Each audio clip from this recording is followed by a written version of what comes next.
성경을 보면 호세아로부터 이제 12 소선지서가 있죠. 여러분 잘 아는 것처럼. 근데 소선지서가 이제 호세아부터 시작이 되는데, 이제 12권의 소선지서를 주일 오후 예배 시간에 좀 이제 살펴보려고 해요. 그 가운데 호세아가 제일 앞에 나오지만 요엘부터 가고 호세아를 마지막에 하겠습니다. 그렇게 한번 좀 살펴보려고 준비를 해봤습니다. 이 선지자 가운데 요엘이라는 사람은 오늘 본문 1절에서 볼 수 있는 것처럼 부두엘의 아들 요엘, 부두엘의 아들 요엘, 이것밖에는 알려진 것이 없습니다. 이 요엘이라고 하는 이름이 이 사람이 경건한 신앙의 가정 출신이라 이것을 연상하도록 해줍니다. 그 요엘이라는 이름의 뜻은 여호와는 하나님이시다, 이런 의미입니다. 요엘, 여호와는 하나님이시다. 우리가 잘 알고 있는 엘리야, 이 엘리야와 같은 의미의 이름이에요. 우상 숭배의 미혹이 참 많았던 시대인지라 이런 이름은요, 경건한 주의 백성들의 가정에서 여호와 하나님을 강조하면서 흔히 사용했던 그런 이름이라고 학자들이 봅니다. 특별히 요엘 선지자가 활동했던 시기가, 그 시기가 그 남쪽 유다의 그 아달랴라고 하는, 그러니까 이세벨의 딸이었던 아달랴가 남쪽 유다로 이제 결혼을 해가지고 와서 그 다윗의 후손들을 다 죽이고 난 뒤에, 그리고 나서 아달랴가 정권을 잡고 있다가 제사장 여호야다를 통해서 다시 다윗의 후손인 요아스가 왕의 자리에 오를 그때 선지자가 요엘이다, 이렇게 보는 학자들의 의견이 가장 좋다, 저는 그렇게 봅니다. 그 요아스 왕의 초기 때라는 거죠. 선지자 요엘이 이 본서를, 이 요엘서를 왜 기록하느냐, 기록하는 목적이 있잖아요. 한마디로 뭐냐면 여호와의 날을 어떻게 맞을 것인가, 이겁니다. 이 요엘서를 통해서는 여호와의 날, 주님의 날, 그 여호와의 큰 날을 어떻게 맞이할 것이냐, 이 부분을 요엘서를 통해서 이제 알려주고 있는 것입니다. 물질 문명이 점점 발달해 가면서 동시에 우리가 살고 있는 이 시대는 이단들이 극성을 부리는 그런 시대인지라 우리 조국교회 성도들도 점점 주님을 만나는 날이 있다, 이런 신앙에서 멀어지고 있어요. 그런 시대, 바로 이런 시대에 선지서 요엘을 살펴보게 되는 것은 참 의미 있는 일이다, 이런 생각을 목사로서 가집니다. 점점 주님 다시 오시는 것에 대해서 기다리는 사람들이 적어요. 정직하게 여러분 자신을 돌아보면 옛날에 우리의 신앙의 선진들이 주님 오실 날을 사모하고 기다렸던 그런 기다림은 우리 별로 없잖아요. 별로 없으시죠? 솔직히 정직하게 고개라도 끄덕여 주세요, 사실이면. 네. 그냥 오늘 돈 더 벌어서 내일 더 편하게 살았으면, 이 생각은 해도 주님 언제나 오시렵니까? 여러분 알잖아요. 그 손혜원 목사님의 낮에나 밤에나 눈물 머금고 그 주님 다시 오시기만 고대합니다, 이런 생각은 아예 안 하지 않습니까? 물론 그날만 바라보고 사는 것 자체는 또 문제가 되겠지만, 그러나 그 날을 전혀 사모하지 않는 우리의 모습도 문제가 있다는 말이에요. 오늘부터 이제 선지자 요엘의 그 메시지를 살펴보면서 우리가 그럼 다시 오실 주님의 큰 날을 정말 잘 준비해야 되겠다, 주님 맞을 준비를 잘해야 되겠다, 이렇게 좀 다짐도 하는, 그러면서 우리를 돌아보고 기도하는 이런 은혜가 있기를 원합니다. 사실 선지서 요엘을 시작하면서 굉장히 망설였던 것은 오늘 하루 하고 나면 다음 주부터 세미나거든요. 그럼 한 달을 또 쉬어야 되거든요. 그냥 오늘 다른 설교하고 할까 그러다가 그래도 그냥 시작하는 게 좋겠다. 그래서 한 달 후에 제가 이거 물어볼 겁니다. 요엘서 시작을. 그러니까 여러분 기억을 잘 하시고 계속해서 요엘서를 살펴보면 좋겠습니다. 첫 번째는 오늘 본문에서 우리는 뭘 볼 수 있냐면 요엘을 향하여라는 겁니다. 요엘을 향하여 하는 부분입니다. 우리 본문 1절 같이 한번 읽어볼까요? 같이 봅니다. 시작. 부들의 아들 요엘에게만 여호와의 말씀이라. 자, 이 부분을 좀 여기서는 이렇게 잘 드러나지 않으니까 제가 다시 번역을 한번 히브리어로 번역을 하면 이렇습니다. 여호와의 말씀이 부두엘의 아들 요엘에게 향하여 임했다. 이해가 되십니까? 하나님의 말씀이 부두엘의 아들 요엘에게 향해서 임했다. 제가 다시 번역하는 부분. 조금 그 원문하고 좀 더 비슷하게 번역된 것이 공동 번역이에요. 공동 번역에 보면 이렇게 번역해 놨습니다. 부두엘의 아들 요엘에게 내린 야훼의 말씀. 이렇게 돼 있어요. 조금 원문에 가장 가깝지 않느냐, 제가 볼 땐 그렇습니다. 두 가지를 보여줍니다. 여기서 이 1절은 두 가지를 보여줘요.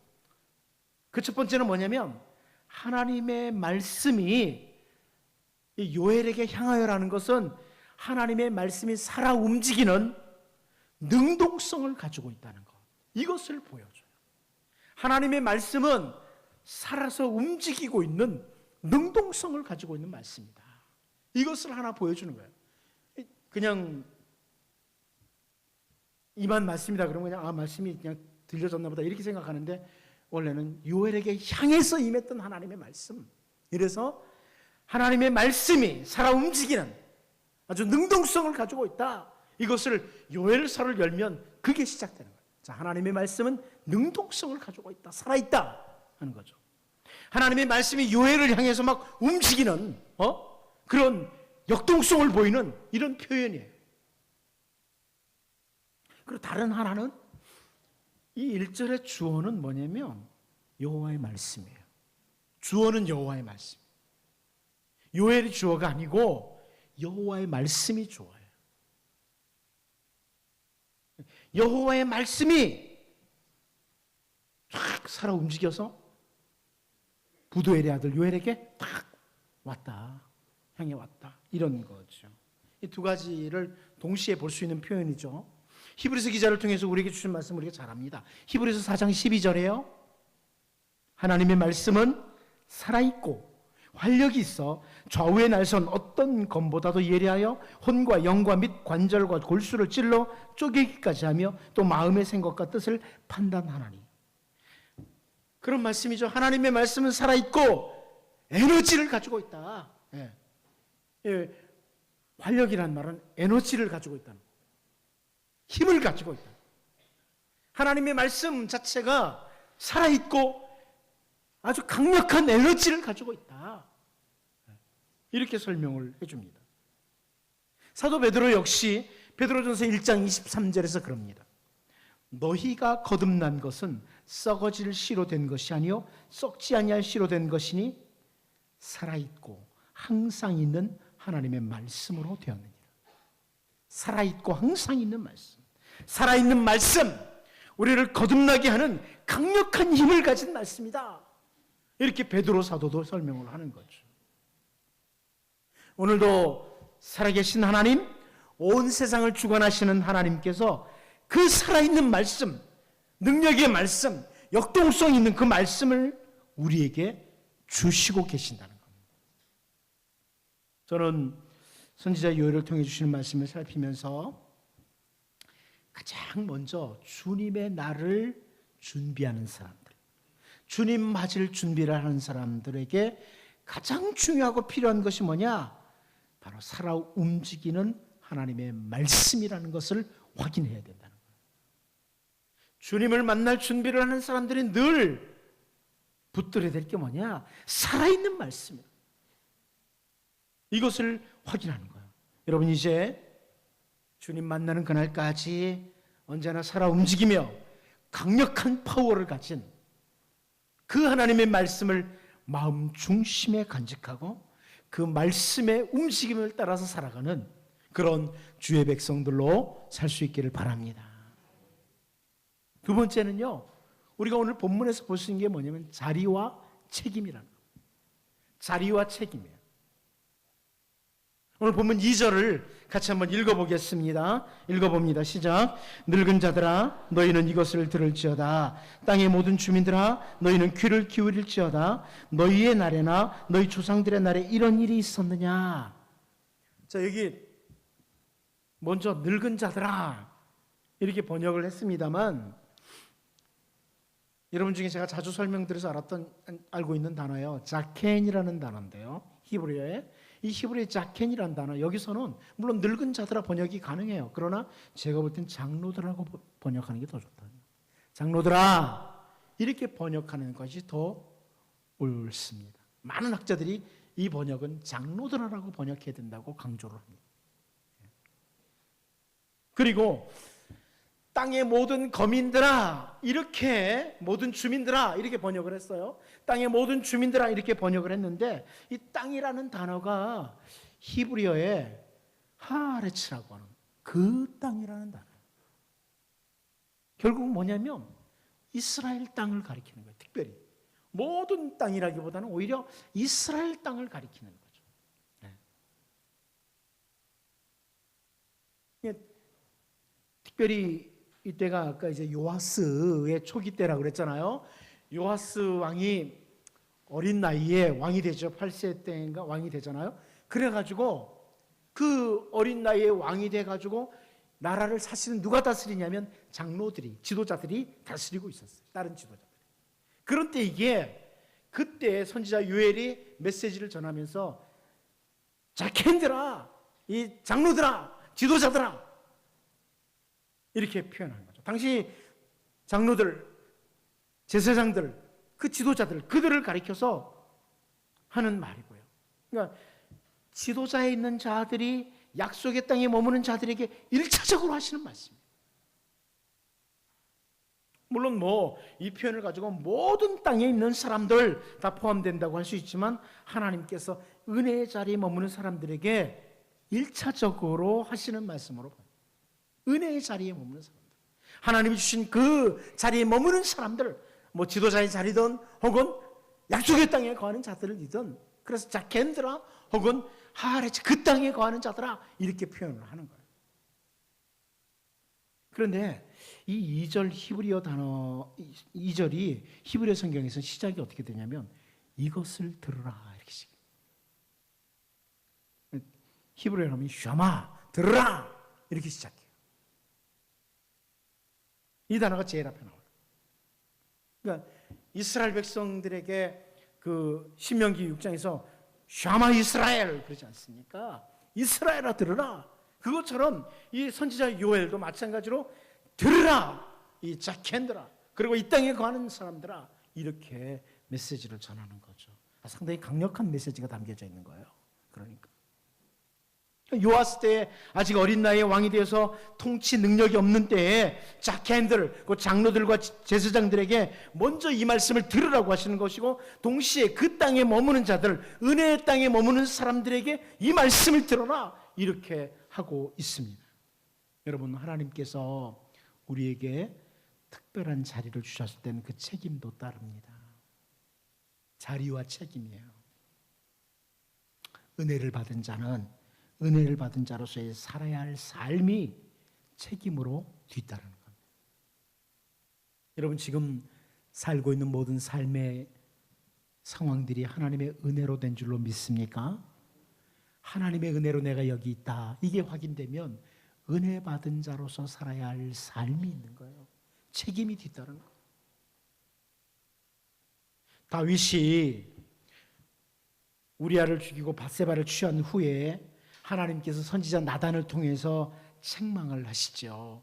책망을 하시면서 사무엘하 12장 8절 말씀을 보면 하나님이 그러세요. 내 주인의 집을 내게 주고 내 주인의 아내들을 내 품에 두고 이스라엘과 유다 족속을 내게 맡겼느니라. 만일 그것이 부족하였을 것 같으면 내가 네게 이것저것을 더 주었으리라. 이렇게 말씀을 합니다. 다윗에게 하나님께서 왕의 자리 모든 조건들을 맡기셨다는 거예요. 귀한 것들을 맡기셨다는 거예요. 그렇게 말씀을 합니다.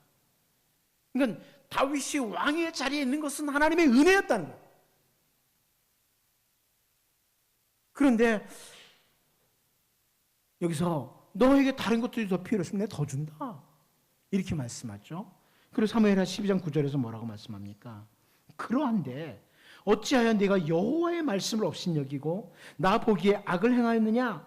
네가 칼로 햇사람 우리아를 치되 암몬 자손의 칼로 죽이고 그 아내를 빼앗아 내 아내로 삼아도다. 책망을 하는 거죠. 너에게 은혜로 주어진 자리가 있는데 왜 그 자리에서 네가 살아야 될 삶을 안 사느냐? 책임을 묻는 거죠. 여러분, 우리를 잘 확인하셔야 돼요. 내게 지금 주어진 모든 것들이 은혜로 주어진 것이 확실하다면 그 자리에서 살아야 할 삶, 책임이 있다는 거예요. 목사의 자리에 있으면 그 자리가 은혜로 주어진 줄 알면 목사로서 살아야 할 삶이 있다는 거예요. 책임이 있다는 거예요. 여러분 마찬가지입니다. 여러분 주님이 다시 오시는 그날을 기쁨으로 맞이하기 위해서 우리의 생애가 끝나고 주님을 기쁨으로 맞이하기 위해서는 만나기 위해서는 준비해야 하는 것이 있는데 그게 뭐냐면 오늘 우리에게 주어진 모든 자리에서 살아야 할 삶, 행해야 될 책임을 잘 수행하는 이런 주의 백성들로 설 수 있기를 원합니다. 이제 마지막 한 가지 더 봅니다. 계주 선수처럼입니다. 계주 알죠? 고마워. 앞에서 역시 계주 잘 몰라요? 뒤에 분들은 아시죠? 릴레이 아시죠? 릴레이 해야지 아시나요? 바통 넘겨주는 그겁니다. 우리 3절 같이 한번 읽어보겠습니다. 3절 같이 봅니다. 시작. 너희는 이 일을 너희 자녀에게 말하고 너희 자녀는 자기 자녀에게 말하고 그 자녀는 후세에 말할 것이니라. 아멘. 하나님께서 하나님의 백성들에게 베푸신 사랑, 그 선하신 일들은 다음 세대로 계속 전달해야 된다는 거. 계주 선수예요. 전달하는 겁니다. 계속. 우리 모두가 다 계주 선수처럼 살아야 된다. 시편 78편 5절에서 7절까지 말씀을 보면요. 좀 길지만 제가 읽어봅니다. 여호와께서 증거를 야곱에게 세우시며 법도를 이스라엘에게 정하시고 우리 조상들에게 명령하사 그들의 자손에게 알리라 하셨으니 이는 그들로 후대 곧 태어날 자손에게 이를 알게 하고 그들은 일어나 그들의 자손에게 일러서 그들로 그들의 소망을 하나님께 두며 하나님께서 행하신 일을 잊지 아니하고 오직 그의 계명을 지켜서. 이해가 되시죠? 하나님의 선하신 역사, 하나님의 은혜는 다음 세대로 전달해야 한다. 성경 곳곳에서 볼 수 있는 표현이에요. 하나님께서 행하신 선하신 역사와 하나님의 은혜는 다음 세대로 전달해야 돼요. 여러분, 자녀들에게 하고 싶은 말, 남기고 싶은 말 많죠. 야, 내가 얼마나 고생하면서 살았는지 알아? 너희들의 시대는 행복한 줄 알아? 이렇게 우리는 말이지. 너희 지금 국제시장이라는 거 봤어? 얼마나 배고프게 살았는 줄 알아? 이렇게 해가지고 다음 세대에 우리가 고생한 이야기를 전달하는 거 그런 것도 필요한지 모르겠지만 정말 중요한 것은 참 힘들고 어려운 시대에 하나님의 은혜로 살아왔다. 나에게 베푸신 하나님의 은혜가 크다. 우리 하나님은 하나님의 백성들에게 이렇게 은혜를 베푸시는 분이야. 자손들에게 후대에 남겨야 된다는 겁니다. 그런 말씀이죠. 우리 주님이 다시 오신다는 이 메시지 남겨야 되는 거죠. 그러니까 하나님의 선하신 일만이 아니에요. 우리 주님 다시 오신다. 이 메시지도 남기는 거예요. 여기 요에서 있는 것처럼 주의 큰 날, 여호와의 큰 날이 임한다. 이걸 계속 다음 세대에 말해야 되는 거죠. 여호와의 큰 날이 임하기까지. 이 여호와의 큰 날이 임한다는 메시지를 마치 계주 선수처럼 계속 다음 세대를 위해서 전달해야 한다. 이게 선지자 요엘을 통해서 보여주는 말씀입니다. 바울 사도 역시 디모데후서 2장 1절 2절에서요. 내 아들아, 그러므로 너는 그리스도 예수 안에 있는 은혜 가운데 강하고, 지금 내 아들아는 디모데잖아요. 디모데에게 내 아들아, 그러므로 너는 그리스도 예수 안에 있는 은혜 가운데서 강하고, 또 내가 많은 증인 앞에서 내게 들은 바를 충성된 사람들에게 부탁하라. 그들이 또 다른 사람들을 가르칠 수 있으리라. 계주 선수와 같다는 거예요. 계속 바통을 이어가야 된다는 거예요. 우리까지 전달을 받고 끝내는 것이 아니라 다음 세대에 전달을 해야 한다는 거예요. 특별히 이 시대는 그리스도의 십자가의 복음을 듣기 어려운 시대, 다음 세대 자녀들이 점점 교회를 떠나는 시대, 그 교회에 다음 세대가 줄어지는 시대를 살고 있기에 우리가 더욱 정신을 차리고 다음 세대에게 잘 전달하려는 계주 선수의 자세가 필요합니다. 이제 여러분, 계주 선수라는 좀 더 사명감과 함께 다음 세대에 주의 말씀, 주의 복음을 우리가 어떻게든지 전해야 된다, 이런 자세로 살아가는 이런 은혜가 있기를 원합니다. 이 시간 같이 한번 기도하겠습니다. 하나님의 살아있는 말씀,